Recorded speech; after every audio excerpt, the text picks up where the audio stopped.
half a day. This is Pacific Waves from RNZ Pacific. I'm Susana Suisuiki. Coming up, we sit down with Palau's President, who is in New Zealand ahead of hosting Pacific leaders later this year. And especially in light of the oil crisis now more than ever, transition to renewables is really, I think, important. Also, a FIFA Women's World Cup spot is up for grabs this week in New Zealand. We hear from both teams. But first we cross to the CNMI, where residents were hunkering down on Tuesday as Super Typhoon Sinlaku approached. Authorities are ordering residents to shelter in place as Super Typhoon Sinlaku batters the northern Mariana Islands. The monster storm will continue to hit the self-governing US territory over Tuesday night and until Wednesday, with wind gusts over 270 kilometres an hour forecast to impact the main island of Saipan and nearby Tinian. I spoke to Saipan resident Alexandra Villagomez on Tuesday afternoon and began by asking her what conditions were like as the storm approached. Right now, it's a strong wind at the moment. It hasn't approached us yet, but the wind has picked up a lot, and I've lost my solar panels already. Some of my trees have gone. Now we're just keeping an eye on anything else that will be flying around. Other than that, Alexandra, are there any other damages that you can see outside? Right now, just the trees, and we're starting to hear tins from other homes flying. Flying. Other than that, not much at this time. I can hear how nervous you are at the moment, but are you safe? Yes, I'm safe. There is a place where we can hide because I currently don't have a shutter. I only have a wood right now that's covering our home. So I'm getting worried that the storm might pick up and it will, suck out the windows, because I did experience that during U2 where it sucked out all my windows and the storm came into my house. So I've been paranoid for these past 3 days. I'm really sorry to hear, Alexandra. Hey, listen, is the evacuation center far from where you're at? Evacuation? No, it's not. But my house is concrete. It's fully concrete. It's just that our window does not have shutters. It's basically just plywood. Little by little, we had to drill the windows just to make sure it's secured. And yeah, we're just taking care of little stuff that's happening along the way. It sounds like you're very well prepared, Alexandra. How often is the government or the officials communicating with the public? What's the latest information from them? With the social media, right now we're just going online and see. We look at the weather forecast from there. So far, it's heading further north. Away from Saipan, so we're hoping it'll move further north. Sorry, I'm so nervous right now. The wind is really strong, and it hasn't approached us yet. Okay. I won't take up too much of your time, Alexandra, but just rest assured that we are thinking of you all. Do you know if anyone has been injured in the extreme weather conditions that you guys are experiencing right now? So far, no one. We haven't heard anyone that has been injured. With the experience from Typhoon U2, we made sure that everybody, lived in a shelter that's fully concrete. Okay. If it's semi-concrete, it's dangerous. If your house is only covered with wood, it's dangerous as well. And just to let you know, there are some power lines that, got into fire and some have exploded. But so far, no telephone poles have been down. Just fire from the transformer. That's it. Okay. I'm really glad to hear that you're safe. It sounds like you are well prepared for the typhoon. Yes. We got all our water, the water for the toilet. We have water for, washing our hands. We got everything. In terms of food, do you have enough food? Yeah, we got a lot of, canned goods and soba just to get us by for now. All right. Enough to feed, the family. And I'm currently sheltering 2 family at the moment because their home is semi-concrete. Oh, okay. Yeah. So how many of yous in at your place? 2 families, so how many individuals is that? There's 2 persons per family. So right now, I have my brother with his wife, and then I have my daughter with my sister, and then I also have myself with my 3 kids and my husband. Hey. So it's a 3-bedroom, 2 house, 2 bath. So it's big enough to shelter. You can keep up to date with the latest forecasts and conditions at weather.gov/Guam. We will have the latest news as it comes to hand on our website at rnz.co.nz/Pacific.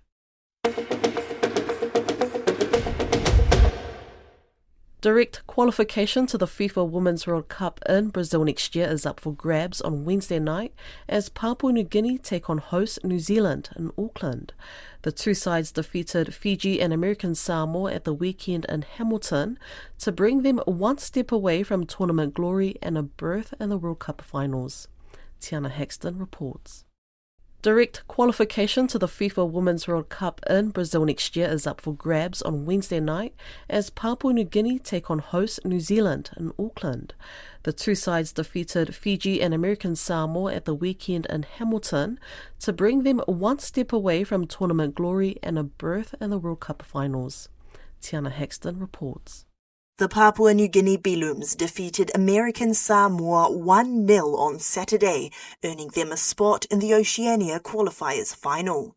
If they beat New Zealand, the team will qualify for their first ever FIFA Women's World Cup.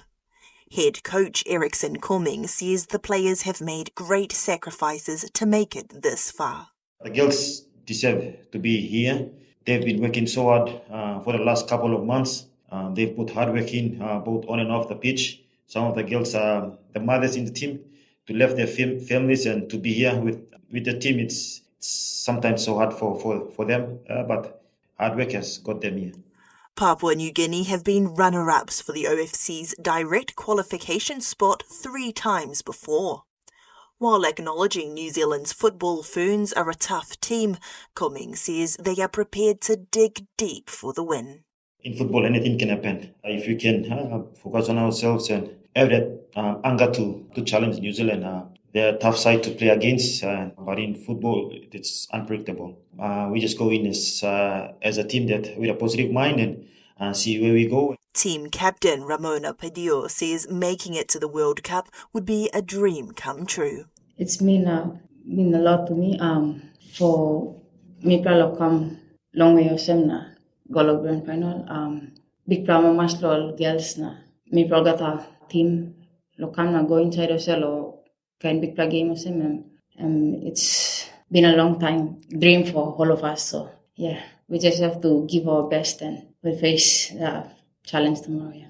Meanwhile, the tournament favourites, the football ferns, are aiming for their 7th World Cup appearance. Captain Kate Taylor says she is hungry for more.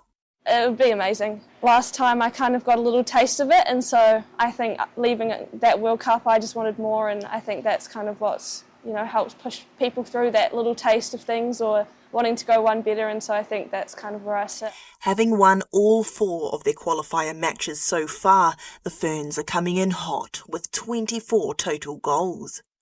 Coach Michael Main says while they have been dominating competition, they need to stay grounded and alert ahead of Wednesday's final.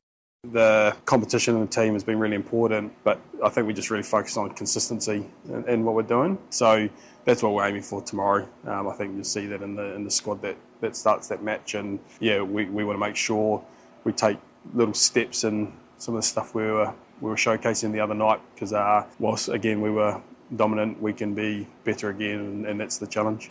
The Belooms and the football ferns will meet on field at Auckland's North Harbour Stadium at 7 p.m. tomorrow night.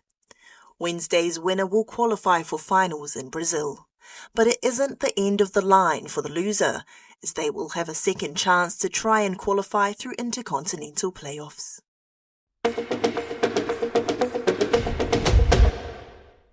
Suringal Whips Jr. has made history this week as the first Palauan President to officially visit Aotearoa, New Zealand. Mr. Whips was formally welcomed to the country on Monday morning and has met with Prime Minister Christopher Luxon. The visit comes as Palau prepares to host the Pacific Islands Forum Leaders Summit later this year.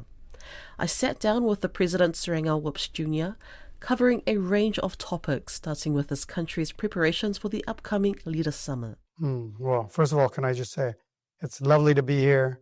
Wonderful hospitality from the people of New Zealand and, of course, the government. And we're just grateful to be here. And we're excited about hosting this year's Pacific Island Forum. And I know New Zealand will be the year after us. So we have something in common. But preparations are underway. It's only a few more months. But we're very excited. And as I said last year, Solomon Islands, we welcome everyone. What will be some of the topics that will be discussed at this year's summit? Well, of course, we have our 2050 strategy. But we really want to focus on several areas, I think, that are really important to all Pacific countries. And especially in light of the oil crisis that we're facing, now more than ever, transition to renewables is really, I think, important. For example, for us, 80% of our power generated comes from diesel. And of course, that impacts the cost of water, it impacts the cost of wastewater, because they all require electricity. So one of the things that we've learned is that with the price of renewables, especially solar and batteries coming down, it's an opportune time to find partners to help us in that transition, to get more energy independence. Right. So we're saving the planet, but also saving ourselves. So I think it's a win-win. It's one of those wins that I think is important. The other thing that we also want to focus on is on two programs that the Pacific has initiated. Because, when we talk about financing, many times when we talk about financing, it's hard for small islands to access that financing. It's really designed for big countries. So there was the Pacific Resilience Facility that was developed. And so we want partners to come. We want them to invest in the Pacific. There's also the Unlocking Blue Pacific Prosperity Initiative, which is about building food security. It's about protecting our oceans. It's about really optimizing the use of our oceans, getting value capture. One of the things we say in the Pacific is 50% of the tuna stock that's caught in the world for skipjack tuna comes from the Pacific countries, but it's processed someplace else. Mm-hmm. We want that fish that's caught in the Pacific processed in the Pacific so that we can capture more of the value. Right. So it's those kinds of things. Bringing investment, building food security. This is what we need to partner with our partners that are coming to PIF. Look at this as an opportunity to see the challenges we have, but also see the opportunities and how we can work together to overcome them and build a prosperous Pacific.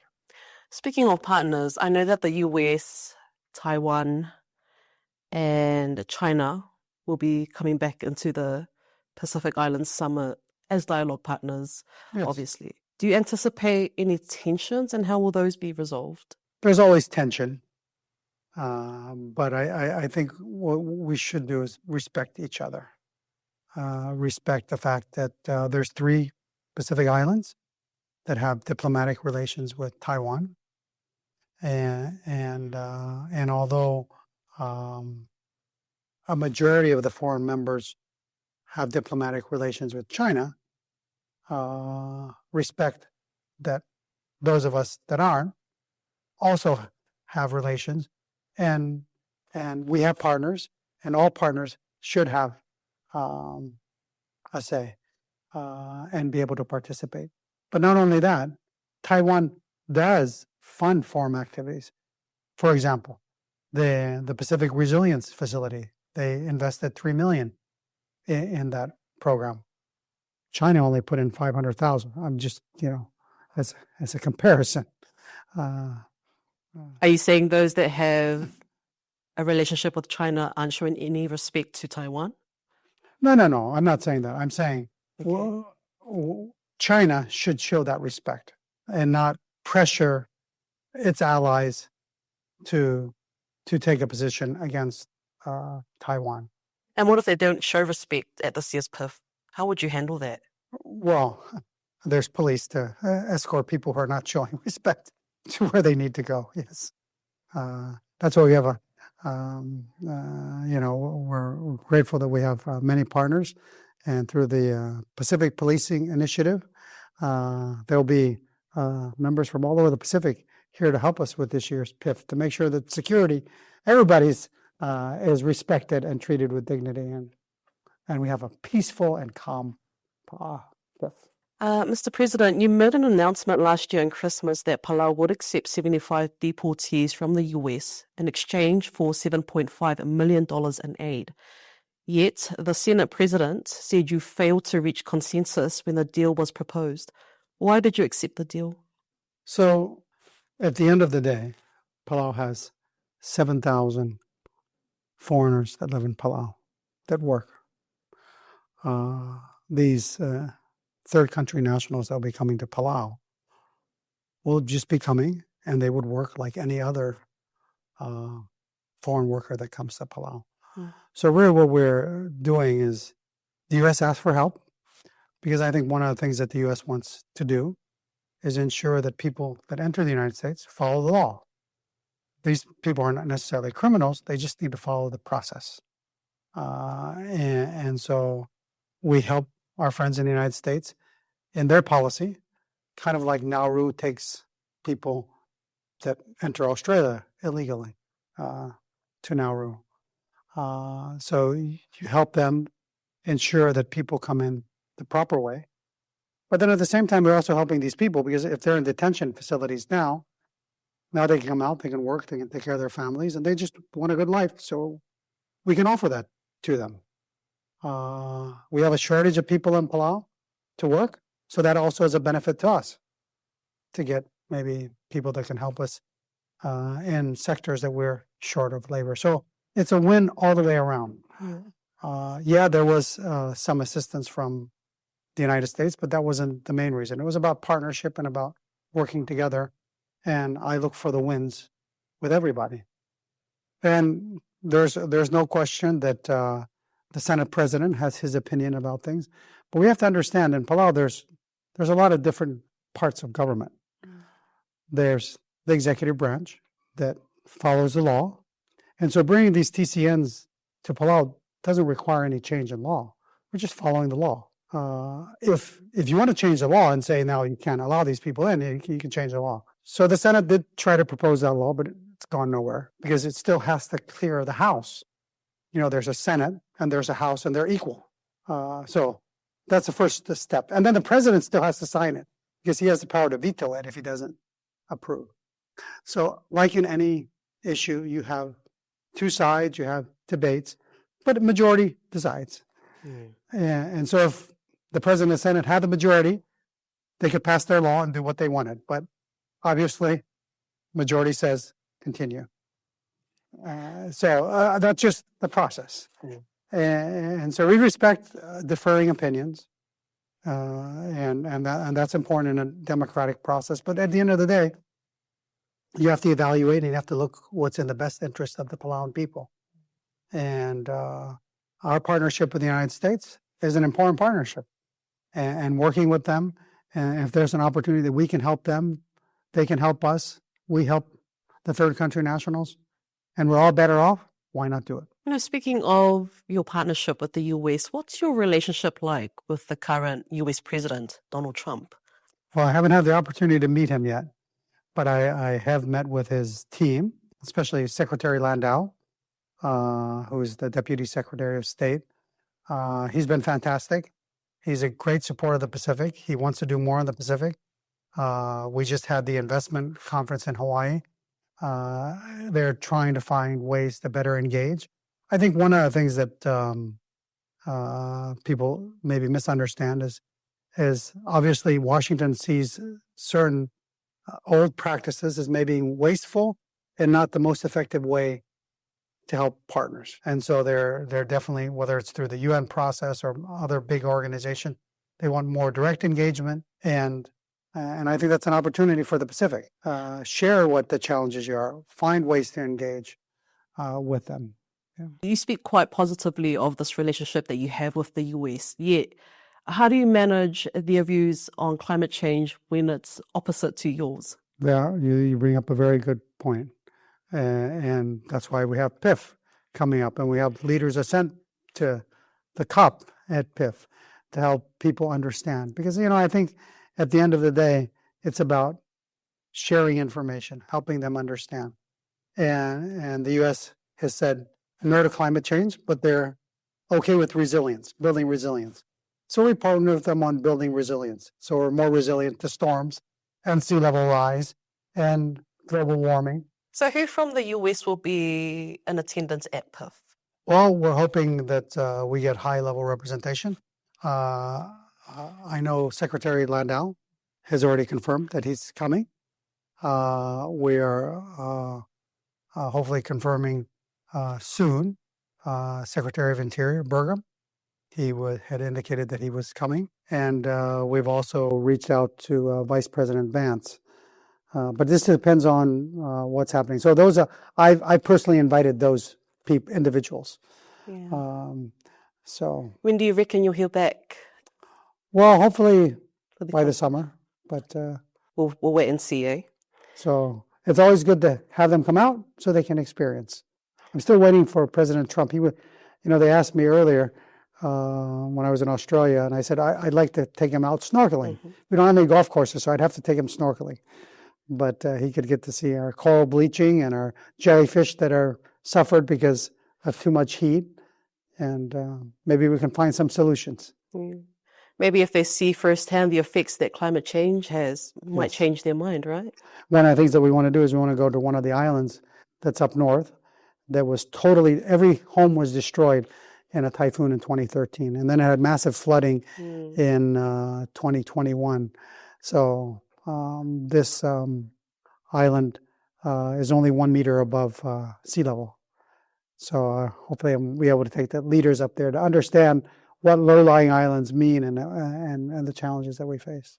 Absolutely. Mr. President, I want to touch on the fuel issues. As you know, we have the conflict happening in the Middle East. How are Palau's current fuel stocks looking at the moment? Well, so far, the fuel suppliers there, we have Shell and ExxonMobil. Those are the two main suppliers to wholesalers there. And they have assured us that supplies will continue. For how long? They said no disruption in supplies. Okay. That's what they've assured us. You can listen to the full interview on our website at rnz.co.nz/Pacific. That's Pacific Waves for today. For all episodes, head over to rnz.co.nz/Pacific. We're also on Spotify, Apple and iHeartRadio. From myself and the RNZ Pacific team, tō whā soifua.